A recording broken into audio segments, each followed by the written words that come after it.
Good evening, everybody. This is Naveen Ganglani reporting to you from the Mall of Asia Arena for Rappler, where we are a few moments away from the start of the U.S. basketball team against New Zealand in day 2 of the FIBA World Cup. Now, this upcoming matchup is the highlight of the second day of games, especially here in the Philippines, with many of the biggest names and stars of the NBA being live in attendance. In fact, if you look at the crowd behind us right now, that is the line to get into this upcoming game.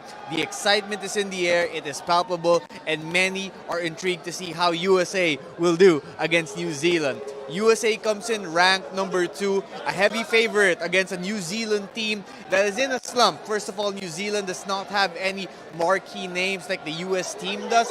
No NBA players on New Zealand's roster. Steven Adams, one of their key guys, is not playing in this tournament, and New Zealand lost 4 out of their 5 matchups against other opponents from FIBA in tune-up games leading up to today. However, New Zealand plays with a fast style of play. They might give the USA a challenge, and of course with New Zealand, it is always exciting to see their haka dance right before the contest. For USA, the other day when we got to speak to Anthony Edwards, one of the young stars in the team, Anthony told us that for any night, different players from the U.S. basketball team can step up. It could be Tyrese Halliburton's night. It could be Brandon Ingram's night. It could be Austin Reeves' night.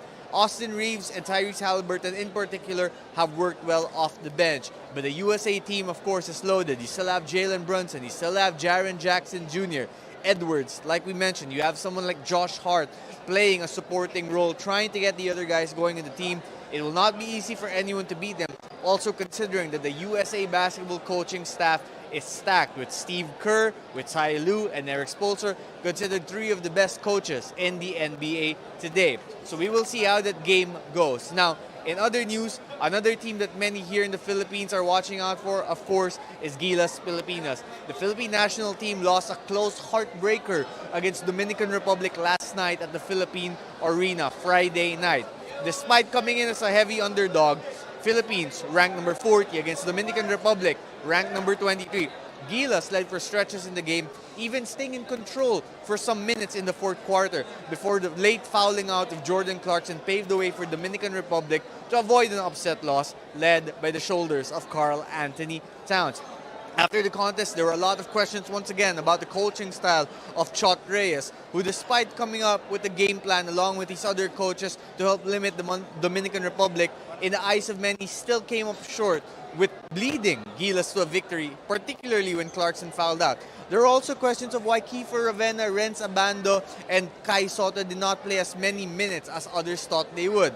There were no explanations given for the lack of minutes for Abando and Ravena, but when it comes to Kai Soto, Chot Reyes' logic behind it was because AJ Edu and Junmar Fajardo were both playing well, which did not give Soto the opening to go into the contest after he was pulled out in the 1st quarter. Now, Chot Reyes makes a good point in that regard. Junmar Fajardo went a perfect field goal shooting performance on the court on his way to 16 points, proving doubters that he does belong in the international stage, while AJ Edu played particularly well on the defensive end, helping limit Towns to only 5 of 16 shooting from the field. There's not a lot of time for Gilas to sulk about their defeat, even if they came very close, because on Sunday evening, they will face Angola at the Smart Araneta Coliseum, and Angola might be their best shot to secure a win in the first group phase. After that, they face Italy. Will the great performance against Dominican Republic make an appearance again against Angola? We shall find out. Until then, we'll keep you all posted with what happens here tonight at Mall of Asia Arena. For Rappler, this is Naveen Ganglani. We'll catch you all soon.